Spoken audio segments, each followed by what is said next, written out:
আমন্ত্রণ জানাচ্ছি ভোটের অঙ্কে। আপনাদের সঙ্গে আছি আমি মাহবুব হাসান। আমরা বলি দাবার অঙ্ক বড় জটিল, চাল দিতে হয় ভেবে চিনতে, আর তার চেয়েও বড় জটিল হয় ভোটের অঙ্ক।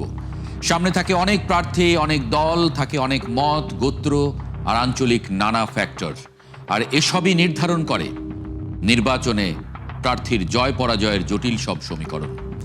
আজ আমরা নাটোরের 4টি এবং কুষ্টিয়ার 4টি আসন নিয়ে ভোটের হিসাব দেখব। নাটোর 1 আসনটির একটু ব্যাখ্যা দেই। নাটোর 1 আসনে 1991 সাল থেকে 2008 সাল পর্যন্ত সবগুলো নির্বাচনের ভিতরে বিএনপি শুধুমাত্র একবার হেরেছে, সেটা 2008 সালের নির্বাচনে। সেই নির্বাচনে জাতীয় পার্টি এবং আওয়ামী লীগের যে জোটের প্রার্থী ছিলেন, জাতীয় পার্টির প্রার্থী, তার কাছে হেরেছিলেন বিএনপি প্রার্থী। 4 বার জিতে এই আসনটি নিজের করে নিয়েছিলেন বিএনপি চেয়ারপারসনের প্রয়াত উপদেষ্টা সাবেক প্রতিমন্ত্রী ফজলুর রহমান পটল। এবার বিএনপি থেকে মনোনয়ন পেয়েছেন তার কন্যা ব্যারিস্টার ফারজানা শারমিন পুতুল, আর বোনের এই মনোনয়নে ক্ষুব্ধ হয়েছেন পটল পুত্র ঢাকা মেডিকেল কলেজ ছাত্র সংসদের সাবেক ভিপি ডাক্তার ইয়াসির আরশাদ রাজন। তিনি এই আসনে দলীয় মনোনয়ন প্রত্যাশী ছিলেন। আমরা একটু যদি ভোটের হিসাব দেখে নেই নাটোর 1 আসনের।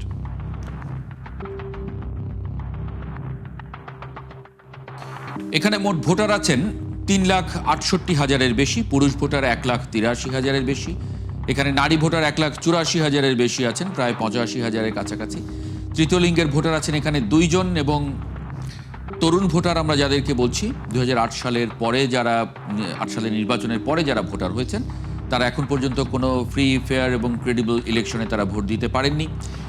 সেই ভোটারের সংখ্যা হচ্ছে 1,16,857 জন, যারা প্রথমবারের মতো এবার নির্বাচনে ভোট দেবেন। সেই ভোটারের সংখ্যা মোট ভোটারের 31.73, প্রায় 32% ভোটার তরুণ ভোটার, যারা প্রথমবারের মতো ভোট দিতে চলেছেন ত্রয়োদশ জাতীয় সংসদ নির্বাচনে। নাটোর 2 আসনটি 1991 সাল থেকে 2008 সাল পর্যন্ত সব নির্বাচনের ভেতরে বিএনপি এখানে 3 বার জিতেছে, আওয়ামী লীগ 2 বার জিতেছে। একবার আওয়ামী লীগ এবং জাতীয় পার্টির জোট ছিল। নাটোর 2 আসনের যদি একটু ভোটের আমরা হিসাবটা দেখে নিই। মোট ভোটার 4,06,886, নারী ভোটার 2,05,000-এর মতো, পুরুষ ভোটার 2,01,654 জন। তৃতীয় লিঙ্গের 9 জন ভোটার আছেন এখানে। এদের এখানে তরুণ ভোটার যারা 2008 সালে নির্বাচনের পরে ভোটার হয়েছেন, সেই সংখ্যাটা 1,32,793, মোট ভোটারের প্রায় 32.63 বা প্রায় 33% ভোটার। নাটোর 3 আসনে আমরা যদি দেখি নাটোর 3 আসনের ভোটের ফলাফল, নাটোর 3 আসনেও আমরা দেখেছি এখানে বিএনপি বেশিবার জিতেছে, এবং নাটোর 3-এ বিএনপি জিতেছে 1991 সাল থেকে 2008 সাল পর্যন্ত সবগুলো নির্বাচনের ভেতরে বিএনপি 3 বার, আওয়ামী লীগ 1 বার, এবং এখানে জামায়াতে ইসলাম 1 বার জিতেছে 1991 সালের নির্বাচনে। আমরা নাটোর 3-এ মোট ভোটার এখানে 3,26,000-এর বেশি আছেন, নারী ভোটার 1,62,000, পুরুষ ভোটার 1,64,000-এর মতো। এখানে তরুণ ভোটার যারা 2008 সালে নির্বাচনের পরে ভোটার হয়েছেন, সেই সংখ্যাটা 1,02,000-এর বেশি, সেটা মোট ভোটারের প্রায় 31%-এর মতো। নাটোর 4 আসনের যদি একটু ভোটের অঙ্কটা দেখি, ভোটের তথ্যগুলো। নাটোর 4 আসনে 4,45,000 ভোটার আছেন, এর মধ্যে পুরুষ 2,23,000-এর মতো, নারী ভোটার 2,21,000-এর মতো আছেন, এবং এখানে তৃতীয় লিঙ্গের 3 জন ভোটার আছেন। তরুণ ভোটার 2008 সালের পরে যারা ভোটার হয়েছেন, সেই সংখ্যাটা 1,44,586, মোট ভোটারের সেটা প্রায় 32%-এর মতো। নাটোরের এই 4টি আসনের মাঠের চিত্রটা একটু জানতে চাই। সহকর্মী বুলবুল আহমেদকে নাটোর থেকে একটু যুক্ত করে নেব আমি। বুলবুল আহমেদ, ধন্যবাদ যুক্ত হবার জন্য ভোটের অঙ্কে। আপনার কাছে একটু মাঠের চিত্রটা জানতে চাই, বিশেষ করে নাটোরের 1 আসনের গল্পটা যদি একটু বলেন। এখানে ভাই বোনের লড়াই আছে বিএনপির ভেতরে। এই আসনটি বিএনপির আসন, এটা আমরা জানি। এখানে দুর্গ বলা যায়। সেই জায়গায় এখন পর্যন্ত মাঠের চিত্রটা আসলে কি? ভাই বোনের মধ্যে কোনো সমঝোতা তৈরি হয়েছে কিনা? মাহবুব, এখন পর্যন্ত যে বিষয়টা জানা যাচ্ছে যে ভাই বোনের যে দ্বন্দ্বের বিষয়টা বা ভোটের মাঠে দুজনই প্রার্থী হয়েছেন, সে বিষয়টা নিয়ে কিন্তু এই আসনের ভোটাররা এবং নাটোর জেলা জুড়েই কিন্তু মানুষরা খুবই সরব ছিলেন এবং তারা এটার দিকে দৃষ্টি রাখছিলেন যে কি হয়, ভাই বোনের দুজন প্রার্থী হলেন, সেখানে কি হয়। এখন পর্যন্ত আমরা যতদূর জানি বা যেরকম খবর পেয়েছি, ফারজানা শারমিন পুতুল বিএনপি থেকে মনোনয়ন পেয়েছেন এবং তার ভাই ইয়াসির আরশাদ রাজন তিনিও প্রার্থী হয়েছেন। তাদের কিন্তু বিএনপির মনোনীত যে প্রার্থী ফারজানা শারমিন পুতুল, তিনি দাবি করেছিলেন মনোনয়ন যখন পেয়েছেন তারপরেই বলছিলেন যে তার ভাই তাকে সমর্থন জানাবেন, এবং সেটার জন্যই কিন্তু সাধারণ ভোটাররা অপেক্ষা করছিল, কিন্তু সেটি হয়ে ওঠে নাই। এবং পরবর্তীতে যখন মনোনয়ন জমা দেওয়া হলো তখন কিন্তু অনেকে বলছিলেন যে হয়তো প্রত্যাহারের সময় হয়তো প্রত্যাহার করবেন কিংবা মনোনয়ন জমা দেবেন না। তো সেগুলোর কিছুই হয়নি এখন পর্যন্ত। সাধারণ নেতাকর্মী যারা বিএনপির নেতাকর্মী এবং ওই আসনের যারা ভোটার, এমনকি পুরো জেলার মানুষ তাকিয়ে আছেন যে সেখানে কি হয়। এখন পর্যন্ত কিন্তু সমঝোতা হওয়ার মতন কোনো লক্ষণ সুনির্দিষ্ট ভাবে দেখা যায়নি এবং ফারজানা শারমিন পুতুল এবং তার ভাই ইয়াসির আরশাদ রাজন সহস্ত্রী ভোট চেয়ে বেড়াচ্ছেন, মানুষের কাছে যাচ্ছেন, যদিও এখনো পক্ষে গণসংযোগ করছেন, মানুষের কাছে যাচ্ছেন এবং রাজনের স্ত্রীও মাঠে নেমেছেন এবং তার নেতা কর্মীরা সেখানে যাচ্ছেন। এর বাইরেও কিন্তু মাহবুব ওই একই আসনে আরো একজন প্রার্থী আছে, বিএনপি থেকে বিদ্রোহী প্রার্থী হয়েছেন তাইফুল ইসলাম টিপু। তো এই বিএনপির আসন এবং বিএনপির ঘাঁটি বলা হলেও কিন্তু বিএনপির ভোট যদি 3 দিকে ভাগ হয়ে যায় সেক্ষেত্রে কিন্তু এই আসনের ফলাফলটা ভিন্ন দিকে যেতে পারে। এবং মানে সেই ভিন্ন দিক কোন দিকে? সেখানে আমি তো দেখেছি যে এখানে জামায়াত ইসলামের একটা ভোট আছে। 1991 সালে আমি যেটা দেখলাম যে প্রায় 20,000-এর মতো ভোট জামায়াত ইসলামের ছিল। এর বাইরে জাতীয় পার্টি এখানে একবার জিতেছে, যদিও আওয়ামী লীগের সঙ্গে জোট করে। সেক্ষেত্রে জাতীয় পার্টির প্রার্থী এবং দাঁড়িপাল্লার প্রার্থী, জামায়াতের প্রার্থী, তাদের মানে কি অবস্থা এখানে? মাহবুব, আসলে এই আসনের যারা ভোটার কিংবা যারা সচেতন নাগরিক তাদের সাথে আমরা কথা বলে যেটি জানতে পেরেছি, এবং তাতে করে জামাতে ইসলামের সেখানে কিছু রিজার্ভ ভোট রয়েছে এবং একই সাথে বিগত নির্বাচনগুলোতে জামাত ইসলাম বিএনপি জোটে যখন ছিল তখন কিন্তু উপজেলা চেয়ারম্যান বিএনপি বা আওয়ামী লীগ থেকে হলেও ভাইস চেয়ারম্যান গুলো তারা পেয়েছিলেন। তো সেই জায়গা থেকে কিন্তু জামাতের যারা প্রার্থী সেখানে তারা কিছুটা অ্যাডভান্টেজ পাওয়ার সুযোগ রয়েছে, কারণ এখানে তাদের বেশ কিছু ভোটার রয়েছে। আর ছোট করে যদি অন্য 3টি আসনের পরিস্থিতিটা একটু বলেন, সেখানকার পরিস্থিতি কি, কাদের সঙ্গে কাদের লড়াই? মাহবুব, আসলে নাটোর 2 আসন যেটি নাটোর সদর এবং নলডাঙ্গা, সেখানে কিন্তু এটিও বলা চলে বিএনপির দুর্গ এবং এখানে কিন্তু বিএনপির রুহুল কুদ্দুস তালুকদার দুলু তিনি বারবার নির্বাচিত হয়েছেন এবং তিনি যখন বিভিন্ন মামলায় জেলে ছিলেন তখন তার স্ত্রী দাঁড়িয়েছিল সেই 8 সালের নির্বাচন, 14 সাল, তো সেই নির্বাচনগুলো নিয়ে তো প্রশ্ন রয়েছে এবং এটি নিয়ে বিতর্ক রয়েছে। তো এর বাইরে নাটোর বিএনপির একটা শক্ত অবস্থান রয়েছে, এখানে সাধারণ ভোটাররা ধারণাই করছেন যে হয়তো বড় ব্যবধানে বিএনপির প্রার্থী জিতবেন, কিন্তু জামাতের যারা প্রার্থী রয়েছেন মানে অন্য আসনগুলোতে কি কোনো ধরনের কোন্দল আছে? যে আসন নাটোর 3 সিংড়া আসন, সেখানেও কিন্তু বিএনপির 2 জন প্রার্থী রয়েছে।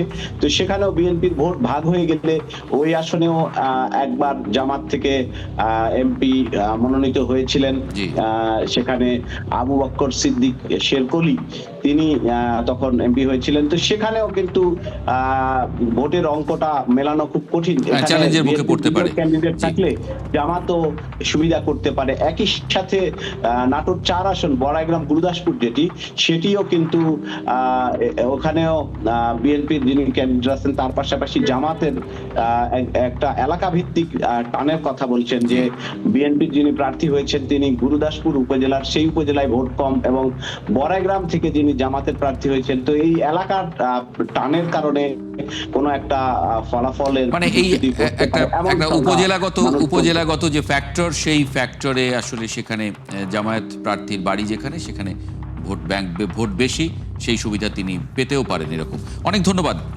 বুলবুল আহমেদ যুক্ত হওয়ার জন্য নাটোর থেকে আমাদের সঙ্গে। সহকর্মী বুলবুল আহমেদ বলছিলেন নাটোরের 4টি আসনের ভোটের এই মুহূর্তের মাঠের চালচিত্র। এ পর্যায়ে জেনে নেব কুষ্টিয়ার 4টি আসনের চালচিত্র। কুষ্টিয়ার 4 আসনেই বিএনপির মূল প্রতিদ্বন্দ্বী এখানে জামায়াত। বিএনপির ঘাঁটি হিসেবে খ্যাত কুষ্টিয়া জেলা হারানো দুর্গ পুনরুদ্ধারে বিএনপি এবার তৎপর হয়েছে। তবে এই 4টি আসনেই প্রতিটিতেই বিএনপির একাধিক মনোনয়ন প্রত্যাশী আছেন। অন্যদিকে প্রার্থিতা নিয়ে জামায়াতের কোনো কোন্দল নেই, সব আসনেই একক প্রার্থী প্রচারণায় নেমেছে। জামায়াত নেতাকর্মীরাও মনোনীত প্রার্থীদের বিজয়ী করতে আমরা দেখেছি আদা জল খেয়ে মাঠে। আমরা কুষ্টিয়া জেলার যে 4টি আসন, সেই 4টি আসনে যদি ভোটের হিসাবটা একটু দেখে নিই। কুষ্টিয়া 1-এ ভোটার আছেন 4,04,000-এর মতো, পুরুষ ভোটার 2,03,000, নারী ভোটার 2,01,000। তৃতীয় লিঙ্গের একজন ভোটার আছেন এখানে, এবং তরুণ ভোটার যারা 2008 সালের পরে ভোটার হয়েছেন সেই সংখ্যাটা 1,31,253, এবং সেটা মোট ভোটারের প্রায় 32%। কুষ্টিয়া 2 আসনের একটু ভোটের হিসাবটা দেখে নেই।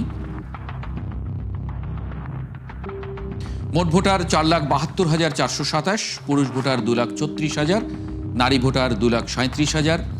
এখানে তৃতীয় লিঙ্গের 3 জন ভোটার আছেন, এবং তরুণ ভোটার এখানে 1,55,530 জনের মতো, সেটা মোট ভোটারের প্রায় 33%, 32.92। কুষ্টিয়া 3 আসনটা একটু দেখব। কুষ্টিয়া 3-এর মোট ভোটার 4,35,360, পুরুষ ভোটার 2,14,000, নারী ভোটার 2,21,000। এখানে 2008 সালের পরে যারা ভোটার হয়েছেন তরুণ ভোটার, সেটা 1,31,959 জন, সেটা মোট ভোটারের প্রায় 30%-এর মতো। কুষ্টিয়া 4 যদি একটু দেখি, কুষ্টিয়া 4-এ মোট ভোটার 4,19,000-এর মতো, পুরুষ ভোটার 2,10,000, নারী ভোটার 2,08,748। এখানে তৃতীয় লিঙ্গের 5 জন ভোটার আছেন, এবং 2008 সালের পরে ভোটার হয়েছেন সেই সংখ্যাটা 1,41,162, এবং সেটা মোট ভোটারের প্রায় 34%। মাঠের চিত্রটা একটু জানতে চাই, কারণ কুষ্টিয়ার প্রতিটি আসনেই আমরা দেখেছি যে বিএনপির একাধিক প্রার্থী আছেন, জামায়াতের একক প্রার্থী আছেন। স্বাভাবিকভাবেই বিএনপি তার দুর্গ পুনরুদ্ধার করতে চায়, কতটা সফল হবে মাঠের চিত্র কি বলছে। সহকর্মী শাহিন আলীকে একটু যুক্ত করে নেব কুষ্টিয়া থেকে। শাহিন আলী, কুষ্টিয়ার 4টি আসনের যদি একটু বর্তমান মাঠের চালচিত্রটা আমাদের একটু বলেন ধারাবাহিকভাবে ছোট ছোট করে।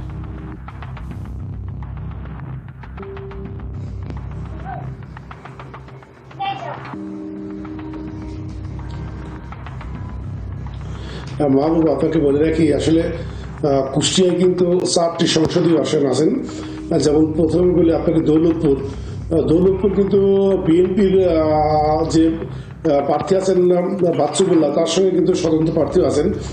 তবে গত যে ডিসেম্বরের 25 তারিখ জিয়া বাংলাদেশ আসন পর থেকে কিন্তু কুষ্টিয়া জেলার যে 4টি আসন আছে সেই 4টিতে কিন্তু আসলে মানে ধারাবাহিকতা শুরু হয়ে গেছে। যেমন যারা বিদ্রোহী প্রার্থী ছিল তারা কিন্তু আসলে বর্তমান যে প্রার্থী তাদের সাথে একাত্মতা প্রকাশ করার জন্য তারা আসলে চেষ্টা করছে, এবং দলকে সুসংগঠিত করে যাতে 4টি আসলে যদি বিএনপি পুনরুদ্ধার করতে পারে সেটি কিন্তু তারা আসলে সচেষ্ট আছে। যেমন আপনাকে বলে রাখি 4টি আসনে কিন্তু জামাতের হেভিওয়েট প্রার্থী আছে। যেমন আমি আপনাকে বলে রাখি কুষ্টিয়া 2 আসনে মিরপুর ভেড়ামারা সেখানে কিন্তু জামাতের আব্দুল গফুর তিনি কিন্তু হাড্ডাহাড্ডি লড়াই করবেন বিএনপির সঙ্গে, এমন একটি তথ্য আসলে আমাদেরকে আসলে বিএনপি এবং জামাতের উভয় সমর্থকরা বলছেন। যেমন আমি কুষ্টিয়ার সদরের কথা বলি, যেমন জাকির সরকার আছে, তার পাশাপাশি আছে আমির হামজা, আসলে সেখানে কিন্তু আসলে জামাত এবং বিএনপির হাড্ডাহাড্ডি লড়াই হবে এরকম একটি আশঙ্কা করছে আসলে সাধারণ ভোটাররা। তবে কুষ্টিয়া 4 আসন সেখানে কিন্তু আসলে জামাতেরও প্রার্থী আছে এবং বিএনপির প্রার্থী আছে। আসলে বিএনপি বলছেন আসলে আমরা তারেক জিয়ার আদর্শে ধানের শীষে ভোট দিয়ে আমরা যাদেরকে ধানের শীষে জয় করতে পারি কুষ্টিয়া, এবং 4টি আসন যাতে আমরা পুনরুদ্ধার করতে পারি সেটি কিন্তু তারা সচেষ্ট আছেন। যেমন আপনাকে বলে রাখি যারা হ্যাপি প্রার্থী ছিল, যারা প্রার্থী বঞ্চিত হয়েছে, তারা কিন্তু এখন বর্তমানে যে যারা প্রার্থী নির্বাচন তাদের সঙ্গে কিন্তু এক হয়ে বিএনপি নির্বাচন করার জন্য একটি পরিকল্পনা সাজাচ্ছেন এবং যাতে তারেক জিয়ার হাতকে শক্তিশালী করতে পারে সেরকম একটি তারা আভাস আমাদের কুষ্টিয়া জেলাতে হচ্ছে। যেমন আপনাকে বলে রাখি, আমাদের মিরপুর ভেড়ামার এবং কুষ্টিয়া সদর নিয়ে একটি সংখ্যাশীল বিএনপি, সেটি কিন্তু এখন নাই বললে চলে, এরকম একটি তথ্য আমাদেরকে জানিয়েছেন বিএনপি আর যারা সমর্থক, যারা বিএনপি নেতাকর্মী। এবং জামাতরা কিন্তু আসলে বলছেন আমরা 5 তারিখের পরে আমরা যে বাংলাদেশে যে আমরা আমাদের প্রভাব বিস্তার করতে পেরেছি, সেই আলোকে আমরা কুষ্টিয়া 4টি আসনে কিন্তু জামাত প্রার্থী পাবে, এরকম একটি বক্তব্য জামাতে যারা সমর্থক আছে, যারা জামাতের প্রার্থী আছে, তারা কিন্তু বলছে। আসলে বিএনপিতে একটা বৃহৎ দল, সেই দলের আগে কিন্তু বিএনপি বলতেছে আমাদের যে কোন দল আছে, যে আমাদের ঘরে বাইরে যে সমস্যা আছে সেটি আমরা অবশ্যই নিরসন করবো ভোটের আগে, এবং আমরা এক হয়ে আসলে আমরা কুষ্টিয়া জেলায় ভোট করবো এবং কুষ্টিয়া যে 4টি আসনে সেই 4টি আমরা কি বিএনপিকে উপহার দেবো, এমন একটি তথ্য আমাদের কাছে আছে। এবং সাধারণ জনগণ এবং যারা বিএনপি করেন এবং যারা বিএনপির সমর্থক আছেন এবং যারা বিএনপির প্রার্থী আছে, তারা কিন্তু আমাদের কাছে এরকম তথ্য দিচ্ছে। মাহবুব। জি, শাহিন আলী, আরেকটি বিষয় যে এখানে আমরা জানি যে আওয়ামী লীগ জাতীয় পার্টির যে জোট এর আগে নির্বাচন করেছে, সেই জোটের একটা ভোট ব্যাংক এখানে ছিল। সেই জায়গায় এছাড়া জাসদের কিছু ভোট আছে। হাসানুল হক ইনু একসময় এখানে নির্বাচন করেছেন। সুতরাং মানে এই ভোটারদের আসলে মুভমেন্ট কি, তারা কি বলছেন? কারণ এখানে আমরা কখনোই জামায়াতকে খুব ভালো ভোট পেতে দেখিনি। সেই জায়গায় আপনি বলছেন যে হাড্ডাহাড্ডি লড়াই হবে, সেই আভাসটা কেন আসলে?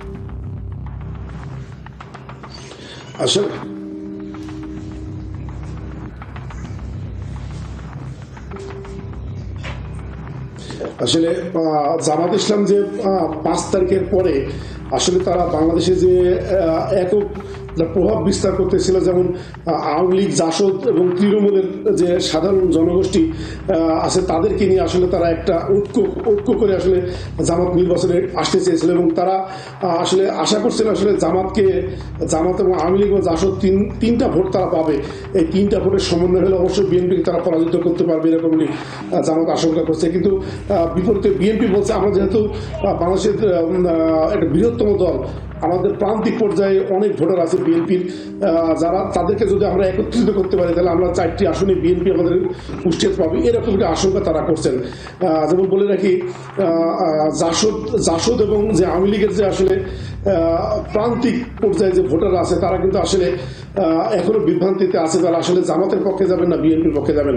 আসলে এইটি যারা আসলে নির্ধারণ করে এই ভোটগুলো যারা নিতে পারবে, আসলে তারাই কিন্তু কুষ্টিয়ায় পরবর্তীতে সংসদীয় আসন পাবে, এইরকম একটি তথ্য আসলে সাধারণ জনগণ বলছে। যেমন আমরা যে ভোটের মাঠে আমরা যে সাধারণ যে কুষ্টিয়ার পথে প্রান্তরে বা মাঠে ঘাটে আমরা যে সব প্রার্থীদের সঙ্গে কথা বলেছি বা ভোটারদের সঙ্গে কথা বলেছি, আসলে তারা কিন্তু বলছেন আসলে 5 তারিখের প্রেক্ষাপটের পরে বিএনপি কিছু অসংলগ্ন কাজ করেছিল, সে থেকে তারা আসলে পরিত্রাণ যদি করতে না পারে, তারা যদি সংশোধন করতে না পারে। অনেক ধন্যবাদ শাহিন আলী যুক্ত হবার জন্য কুষ্টিয়া থেকে। সহকর্মী শাহিন আলী আমাদের সঙ্গে যুক্ত হয়েছিলেন কুষ্টিয়া থেকে এবং কুষ্টিয়ার 4টি আসন নিয়ে তিনি কথা বলছিলেন। আমরা আমাদের মতো করে আজকে অঙ্ক মিলিয়েছি কুষ্টিয়া এবং নাটোরের 8টি আসনের। আপনার ভোটের অঙ্ক কিন্তু মেলাতে হবে আপনাকেই। কোন হিসেবে সেটি মেলাবেন সেটা আপনিই ভালো জানেন। দেখা হবে আগামীকাল রাত 10টায় টাঙ্গাইল এবং ফেনী জেলার আসনগুলো নিয়ে। সরাসরি সংবাদ অনুষ্ঠান দেখতে চোখ রাখুন 71-এর ফেসবুক পেজে এবং সাবস্ক্রাইব করুন 71-এর ইউটিউব চ্যানেল। 71-এর সঙ্গে থাকুন।